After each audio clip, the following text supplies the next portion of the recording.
Hello friends, परीक्षा दर्पण में आपका स्वागत है। आज हमने चर्चा में लिया है बढ़ी हुई सैलरी कैसे चेक करेंगे।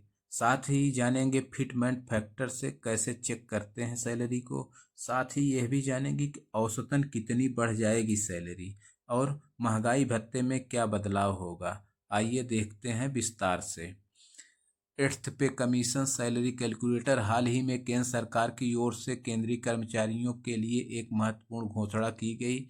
इस घोषणा में केंद्रीय मंत्री अश्विनी वैष्णव ने बताया कि प्रधानमंत्री नरेंद्र मोदी ने लगभग 50 लाख केंद्रीय कर्मचारियों के वेतन में बदलाव के लिए 8वें वेतन आयोग के गठन को मंजूरी दे दी है। इस फैसले से न सिर्फ 50 लाख केंद्रीय कर्मचारियों को फायदा होगा, बल्कि करीब 65 लाख पेंशनर्स को भी लाभ मिलेगा।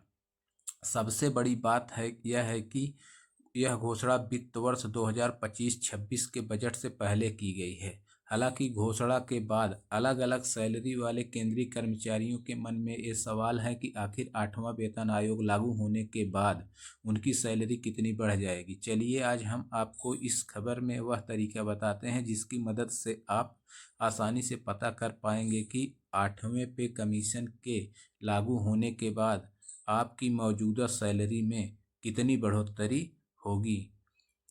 पहला वेतन आयोग कब बना था? वेतन आयोग का गठन सरकारी कर्मचारियों के वेतन संरचना की समीक्षा और सुधार के लिए किया जाता है। भारत में पहला वेतन आयोग 1946 में स्थापित किया गया था और इसके बाद हर 10 साल में नए आयोग का गठन किया जाता रहा है।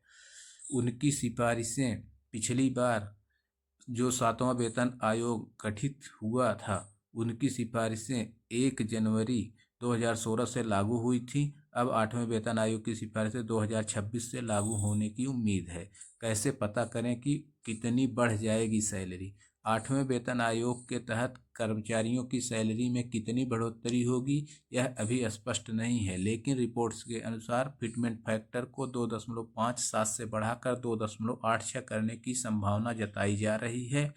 आपको बता दें कि फिटमेंट फैक्टर एक महत्वपूर्ण संख्या है जिसका इस्तेमाल मौजूदा वेतन को नए वेतनमान में बदलने के लिए किया जाता है।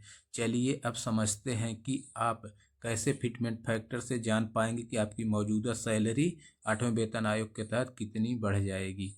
इसे ऐसे समझिए कि अगर किसी कर्मचारियों का मौजूदा बेसिक पे 40,000 रुपये है और फिटमेंट फैक्टर 2.86 हो जाता है तो उसका नया बेसिक पे होगा 40,000 गुणे 2.86 इज इक्वल टू 1,14,400 रुपये। अगर फिटमेंट फैक्टर नहीं बदलता है और 2.57 ही रहता है तो ये होगा 40,000 गुणे 2.57 इज इक्वल टू 1,02,800 रुपये। अब आपकी बेसिक सैलरी 40,000, 50,000, 60,000, 70,000 कितनी भी हो, आप इस फार्मूले का इस्तेमाल कर ये पता कर सकते हैं कि 8वें वेतन आयोग के बाद आपकी सैलरी में कितनी बढ़ोतरी होगी। औसतन कितनी बढ़ जाएगी कर्मचारियों की सैलरी? एक्सपर्ट्स का मानना है कि 8वें वेतन आयोग के तहत सरकारी कर्मचारियों को औसतन 25% से 30% तक की सैलरी हाइक मिल सकती है। 6वें और 7वें वेतन आयोगों की बात करें तो इसमें 40% और लगभग 23 से 25% की औसतन वृद्धि हुई थी। वहीं बेसिक सैलरी की बात करें तो इस बार उम्मीद जताई जा रही है कि न्यूनतम बेसिक सैलरी में लगभग 186% तक की बढ़ोतरी हो सकती है। महंगाई भत्ते में भी बदलाव होगा। 8वें वेतन आयोग की सिफारिशों का एक महत्वपूर्ण पहलू महंगाई भत्ते में बदलाव होगा।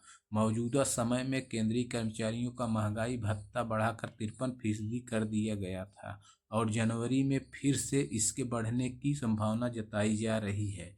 इससे कर्मचारियों की कुल आय पर पॉजिटिव इम्पैक्ट पड़ेगा।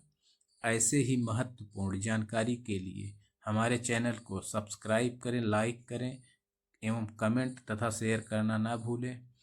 Thanks for watching. Have a nice day. Be happy.